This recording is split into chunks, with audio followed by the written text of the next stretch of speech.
As for me, life slowly began to improve. The nightmare that had consumed my existence for so long was finally behind me, and I was determined to move forward. I focused on my career, pouring my energy into work and rebuilding the aspects of my life that had been neglected. I started seeing a therapist, which helped me process the trauma and find closure. With time, the memories of Lisa and James began to fade, replaced by new experiences and opportunities. I reconnected with old friends and made new ones, surrounding myself with positive influences and supportive people.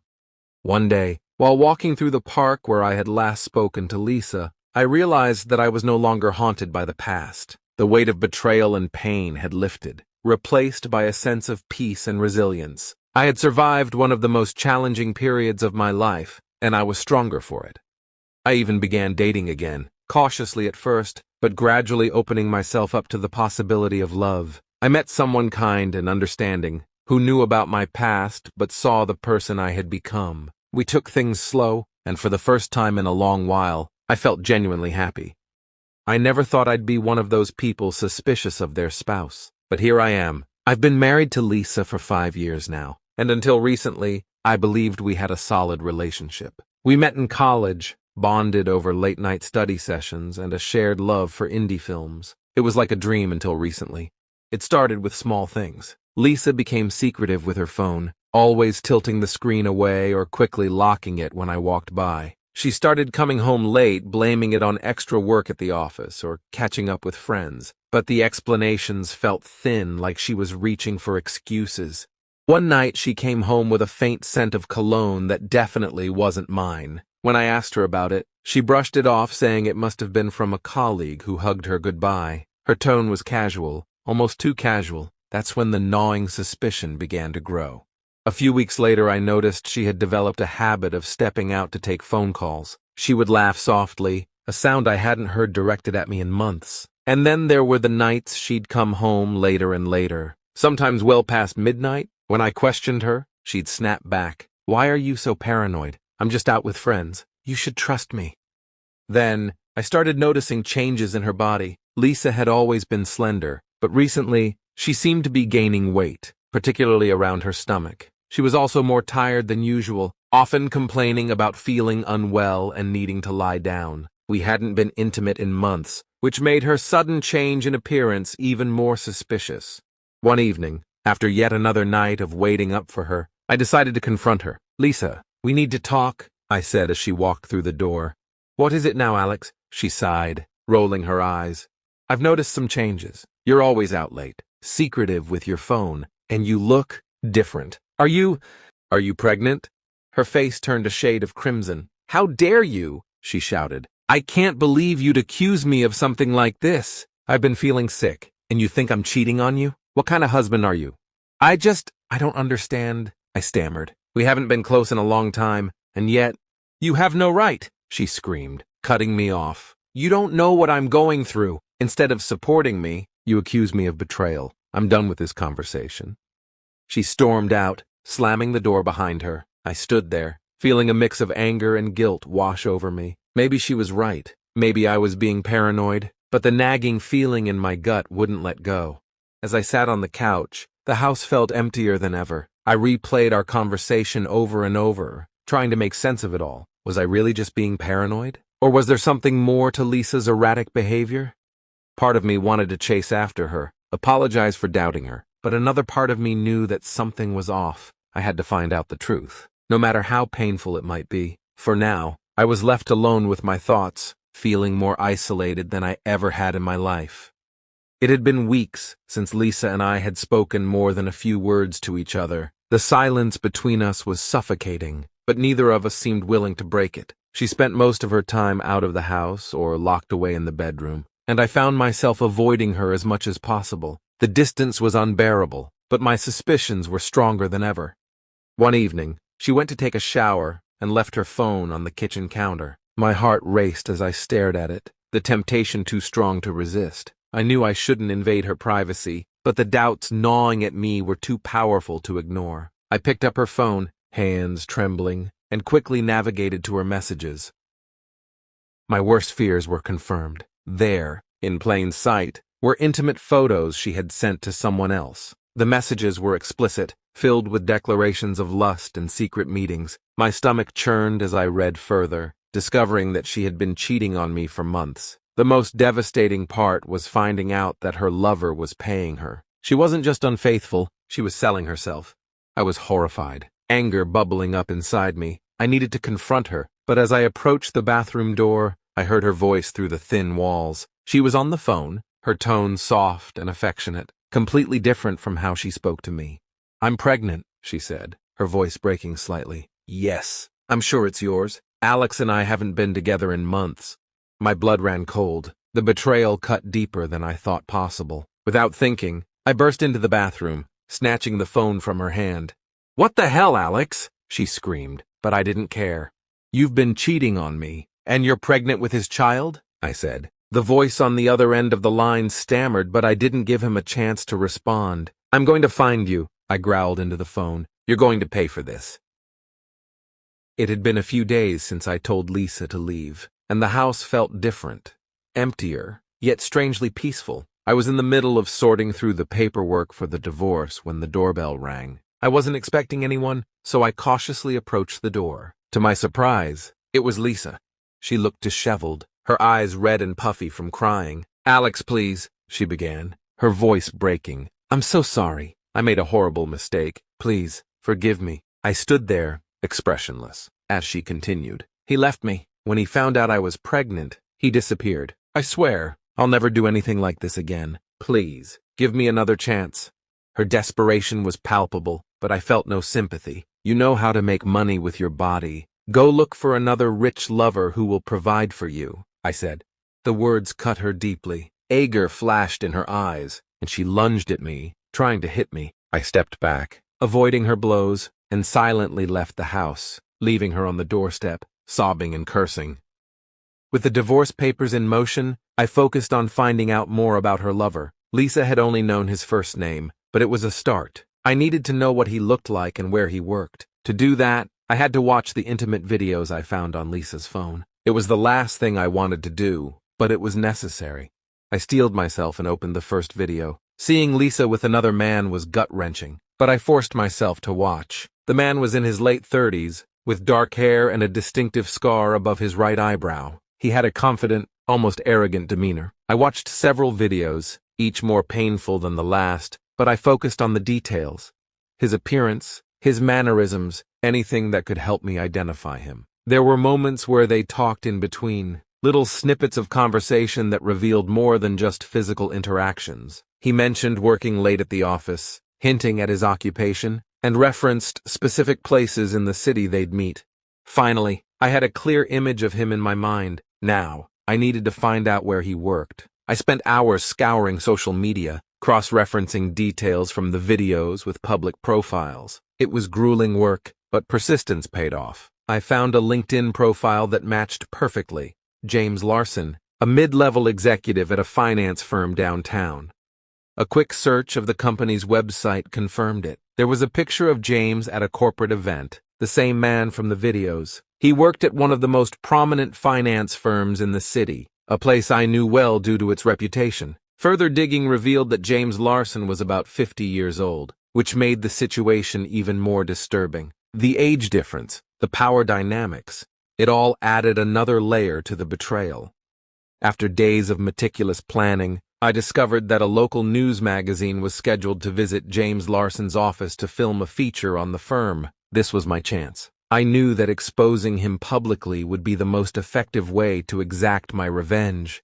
The day arrived, and I made my way to the finance firm's sleek, glass-fronted building. The reception area buzzed with activity as journalists and camera crews prepared for the shoot. I waited until the filming began, positioning myself strategically so I could see everything.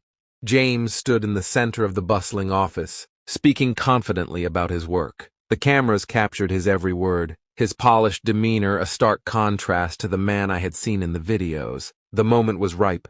With adrenaline coursing through my veins, I strode towards him. As soon as I reached him, I didn't hesitate. I threw a punch, connecting squarely with his jaw. The office fell silent, gasps echoing around the room as James staggered back. Shock and pain etched on his face. You have sex with girls and pay them money for it, I shouted, my voice ringing out clearly. And when they get pregnant, you abandon them to their fate. James tried to collect himself, but the damage was done. The cameras were still rolling, capturing every moment. The journalists turned their attention to me, the story unfolding before their eyes far juicier than the planned corporate feature. You think you can hide behind your money and power? I continued, my voice unwavering. Everyone will know the truth about you. You're nothing but a predator. I turned to the stunned media crew and handed them a USB drive. This contains videos of what he does to the girls he pays. Make sure everyone sees it. The journalists eagerly took the drive, their eyes gleaming with the promise of a scandalous story. As I left the office, I could hear the chaos erupting behind me. James's attempts to regain control were futile. The story was out, and it was only a matter of time before it spread like wildfire. Over the next few days, every newspaper in town picked up the story. Headlines blared about the prominent businessman exposed as a predator. The videos circulated online, their explicit content leaving no room for doubt. James Larson's reputation was shattered, the damage irreparable. Revenge felt sweet. Watching James Larson's life crumble publicly gave me a sense of justice. The scandal was everywhere, and his reputation was irreparably damaged. Amid this chaos, I had almost forgotten the rest of my life. Then, one evening, the doorbell rang. It was Lisa's mother, Diane. Diane looked anxious and concerned. Alex, what happened between you and Lisa? She's pregnant and depressed. You just left her alone. Why?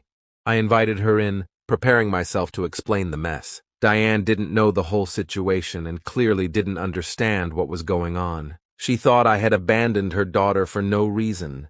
Diane, there's a lot you don't know, I began. Lisa has been cheating on me for the last few months. Diane's face twisted in disbelief. What? No, that can't be true. She's been sleeping with a man who's nearly 50 years old, and she did it for money. I continued trying to maintain my composure. Diane's eyes widened, her shock palpable. Alex, are you serious? Who is this man?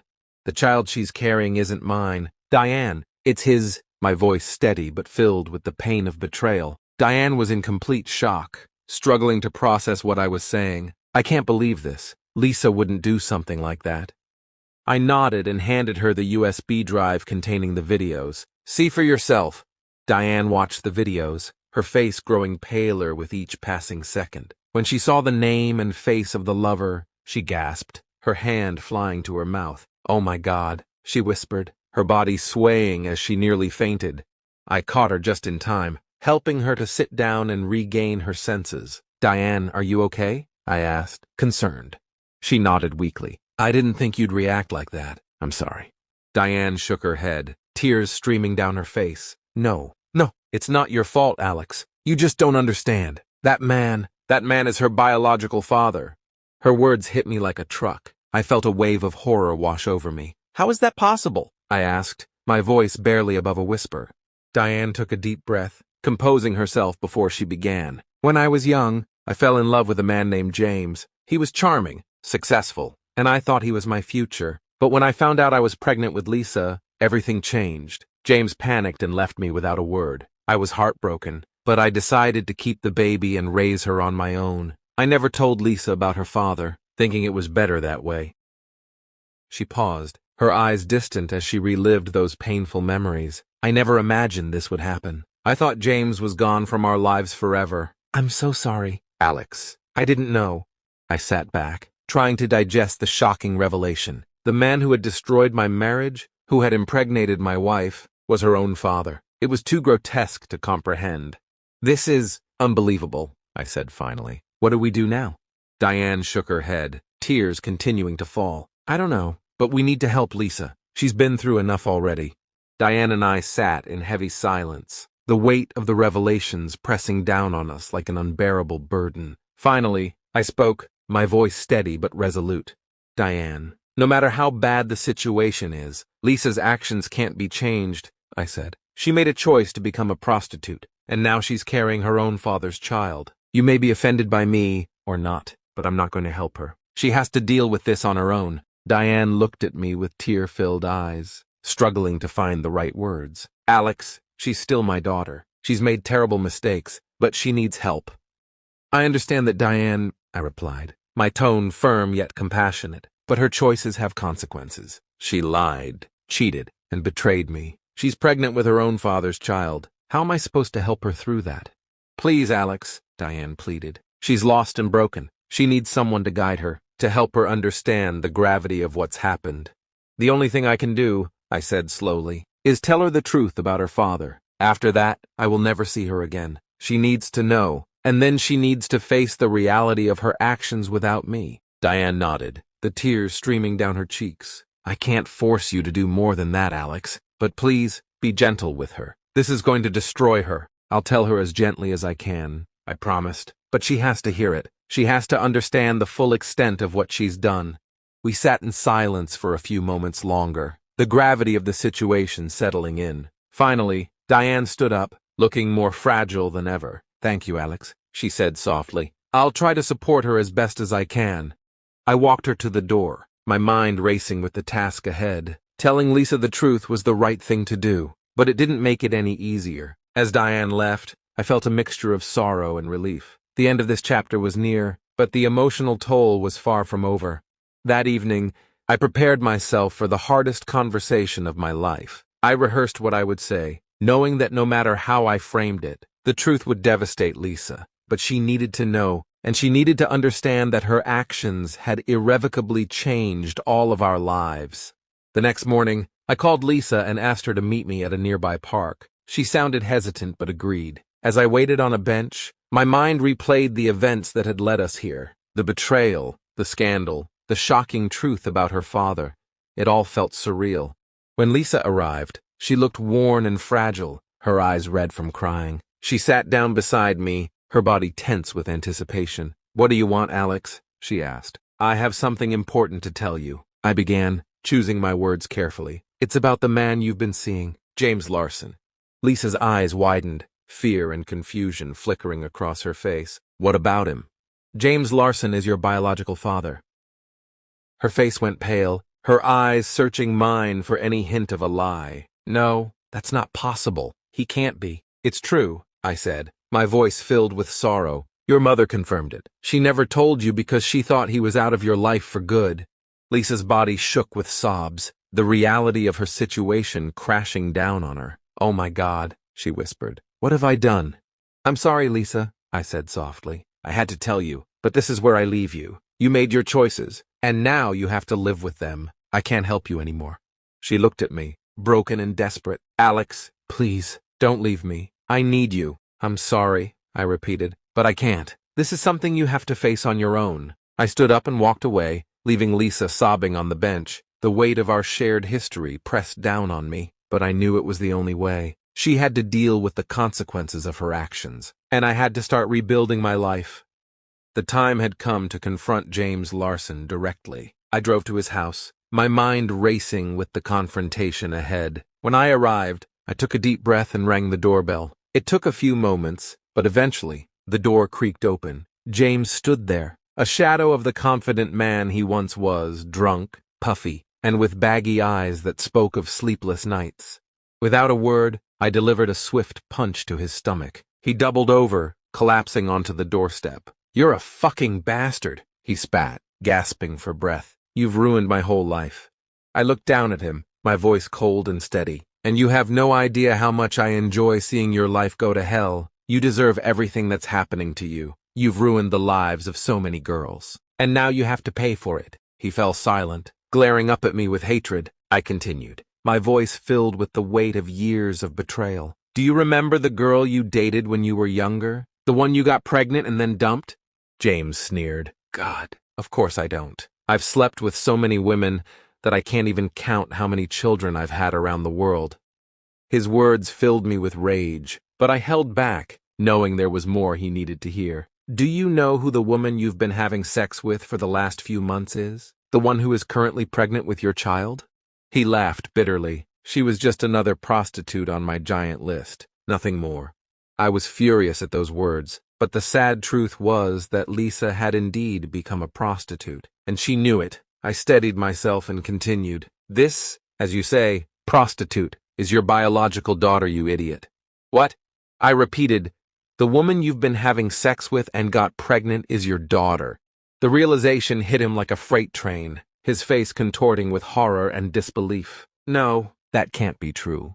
I couldn't hold back any longer. I swung my fist, connecting with his jaw and leaving him sprawled on the doorstep, groaning in pain. That's the truth, I said, my voice shaking with a mixture of rage and sorrow. You've been having sex with your own daughter. You're a monster.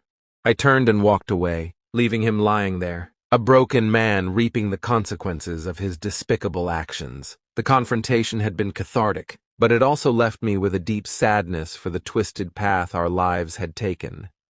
The weeks following the confrontation were a whirlwind of emotions and legal battles. I finalized the divorce with Lisa, severing the last ties to a marriage that had been poisoned by betrayal and deceit. The process was draining, but it was a necessary step toward reclaiming my life. Meanwhile, the fallout for James Larson was catastrophic. The scandal had spread like wildfire, and his once thriving business crumbled under the weight of public outrage. Clients and partners abandoned him, and his reputation was in shambles. The man who once exuded confidence and power was now a broken, penniless alcoholic. The media hounded him relentlessly, ensuring his downfall was as public and humiliating as possible. Lisa, devastated by the revelation of her biological father and the scandal that followed, made a difficult decision. She had an abortion, unable to bear the thought of bringing a child into the world under such horrific circumstances. The risk to her health was also a significant factor, and the procedure was her only option. She retreated from public life, seeking solace and anonymity away from the prying eyes of the media and the judgment of society.